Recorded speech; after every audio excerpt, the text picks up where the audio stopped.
Hello বন্ধুরা, কেমন আছো? আমি শিকাগো থেকে অন্বেষা আবার একটি ব্লগ নিয়ে চলে এসেছি। আজকের ব্লগটি আমার হাজব্যান্ডের বার্থডের উপরে, যেমন তোমরা দেখতেই পাচ্ছ। বেশি বড় করে কোনো কিছু সেলিব্রেট করতে পারিনি এবার। আসলে ও জন্মদিন সেলিব্রেট করতে চায় না,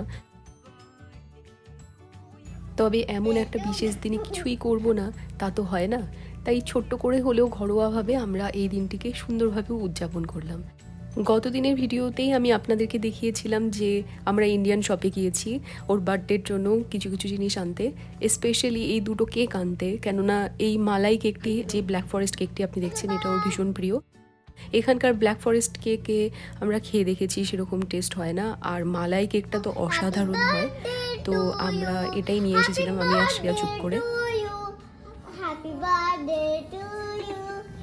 এত সুন্দর দিনে একটু ছোট্টখাটো সেলিব্রেট না করলে হয়? তাই সকালবেলা আমরা কেক কাটিংয়ের মধ্যে দিয়ে এই সুন্দর দিনটি শুরু করেছিলাম। তার সাথেও আমি হালকা ব্রেকফাস্ট, যেটা বাঙালিদের সব থেকে বেশি প্রিয়, যেমন লুচি তরকারি, সেটাই বানিয়েছিলাম।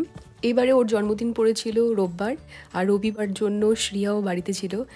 ওর এই সুন্দর মুহূর্তটিকে আমি ক্যামেরাবন্দি করতে পেরেছি। ওর বাবাকে পুরো কেকটা খাইয়ে দেবে, এটাই ওর ইচ্ছে ছিল।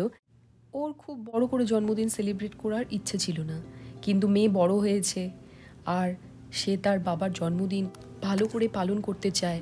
তাই মেয়ের কড়া নির্দেশ, মা ভালো করে রান্নাগুলো করবে। কিন্তু আমাদের সকালের জল খাবার খেতে একটু দেরি হওয়াতে, ওই ব্রাঞ্চের মতো ব্রেকফাস্ট আর লাঞ্চ একসাথেই হয়ে গিয়েছিল, তাই আর্লি ডিনার বানাতে আমি চলে গেলাম।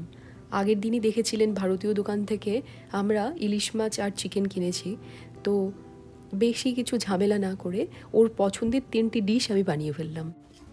সর্ষে ইলিশ ওর সব থেকে প্রিয়, তাই ইলিশ মাছটাকে ম্যারিনেট করে আমি চিকেন আর বাসন্তী পোলাওয়ের প্রিপারেশনটা শুরু করে দিলাম। তার সাথে ও এগ কারি খেতে খুব ভালোবাসে। এগ কষা করে ওই আর্ধেকটা ডিম কেটে আমরা যে এগ কারিটা করি, এটা ওর ভীষণ প্রিয়, ওটাও বানিয়েছিলাম। আমরা যে তেলেগু দোকানটাতে গিয়েছিলাম, ওখান থেকেই সাধারণত আমরা চিকেনটা কিনি। আসলে এখানে যদি আপনি ওয়ালমার্ট বা ক্রগার্সে কেনেন, তাহলে হয় আপনাকে গোটা মুরগির কিনতে হবে, নতুবা ওখানে ব্রেস্ট ফিস আর ড্রামস্টিক বা চিকেনের ঠ্যাং এভাবে আলাদা আলাদাভাবে সেল করা হয়। আর সম্পূর্ণ কাটলে পারেও ওরা চামড়া সমেতি দেয়, যেটা আমার একদম পছন্দের না। তাই জন্য আমরা ভারতীয় দোকান থেকেই সাধারণত নিয়ে থাকি।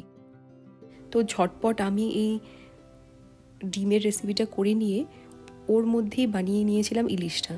আসলে এখানে একটা সমস্যা, এখানে সব কিছুই নিজেকে করতে হয়।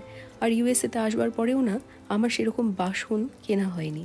যতটুকু কিনেছি তার মধ্যেই কিছু আমিষের বাসন আর কিছু নিরামিষের বাসন করেছি।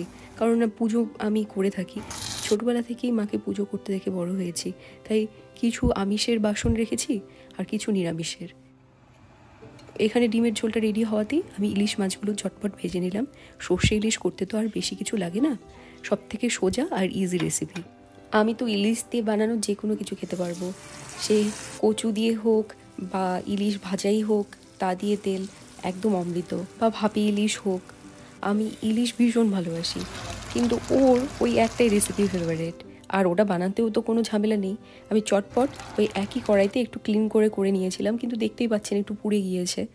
আর আমার আগের বাড়িগুলোতে না এরকম গ্যাসের সুবিধা ছিল না, মানে ওগুলো আয়রন স্টোভের মতো ছিল, আয়রনটা গরম হতো আর তাতেই রান্না হতো। ফলে বেশিরভাগ বাসনগুলোই না কেমন জানি একটু বেঁকে গিয়েছে।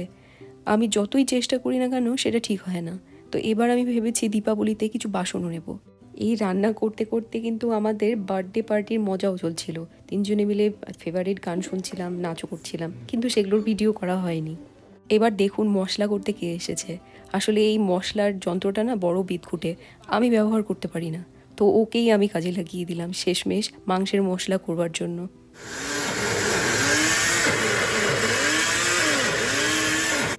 রান্নাঘরে ঢুকেছিলাম 3:30টার মধ্যে। ওই ধীরে সুস্থে রান্না করতে করতে আমার 6:30 বেজে গিয়েছিল। তবে হ্যাঁ, 6:30টার মধ্যে সব রান্না এবং রান্নাঘর ক্লিন সব হয়ে গিয়েছিল আমার। আর চা, তার সাথে পিজারও প্রিপারেশন নিয়ে নিয়েছিলাম। এটা হচ্ছে গিফট কার্ড, ঠিক আছে, আমার দিদির তরফ থেকে, ঠিক আছে? আচ্ছা, এই পুরো প্রায় এটা তোর জন্য। বাড়িতে যতই গুছিয়ে রাখো, ছোটো বাচ্চা থাকলে বাড়ি লন্ডভন্ড হবেই। আর ও ভীষণ মজা করছিল। তো সেদিন দাদা এসেছিল, অনিন্দদা, ভীষণ মজা করেছি আমরা 4জনে। সমস্ত রকম ভিডিও তোলা আমার পক্ষে সম্ভব হয়নি, কেননা আনন্দ মজাটাও করতে হবে। হ্যাঁ, কিছু স্মৃতির পাতাতেও তুলে রাখি যাতে আগামীতে দেখতে পারি, আপনাদের সাথেও কিছুটা শেয়ার করতে পারি। বাবা মারাও এত দূরে থাকে, ওনারাও দেখতে পারেন, ওনাদেরও ভালো লাগবে। সামান্য কিছু আয়োজন করেছিলাম, কিন্তু ভীষণ ভালোবাসা, ভীষণ আন্তরিকতা ছিল তার সাথে। যদি ভিডিওটা আপনাদের ভালো লাগে প্লিজ আমার চ্যানেলটি সাবস্ক্রাইব করবেন, আমার পাশে থাকবেন। আমার জীবনের অনেক গল্প, আমেরিকায় আমার থাকার বিভিন্ন অনুভূতি, অভিজ্ঞতা আপনাদের সাথে আমি শেয়ার করব। ভালো থাকবেন।